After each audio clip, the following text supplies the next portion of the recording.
Okay, move number 3 is called the Gucci. Now this is another hip hop party step, but again, it's nice to challenge ourselves with different types of moves than we would be used to.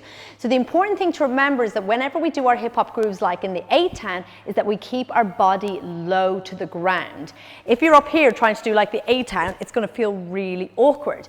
Well, the same thing with the Gucci. Now the thing I love about this is it uses the upper body and the lower body.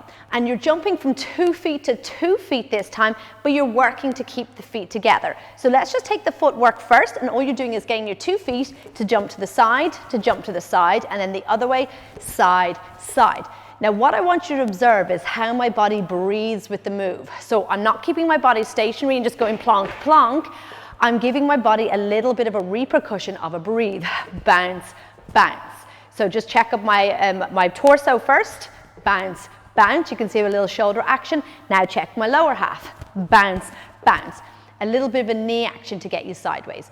Now if you want to, you can take your feet apart if that's easier, but again, this is just challenging you, which is why they're in the more advanced moves, because at this stage we really want to challenge you to do moves outside your comfort zone.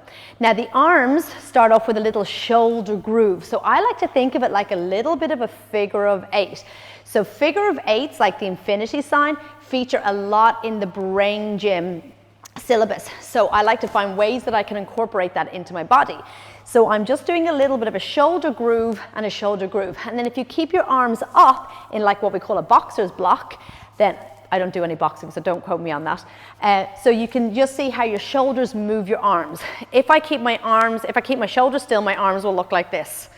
Not quite the look we're going for. It comes from the shoulders. And all these moves just really, as I said, challenge us to think of different ways of moving, which is novel and which is new learning. This is super for training the brain. So what we're going to do is we're going to do 2 little shoulder grooves and then 2 jumps. 2 little shoulder grooves and 2 jumps. So you'll see as I do the shoulder grooves, they really work my torso into a figure of 8, which then propels me into the jump. Figure of 8 propels you into the jump.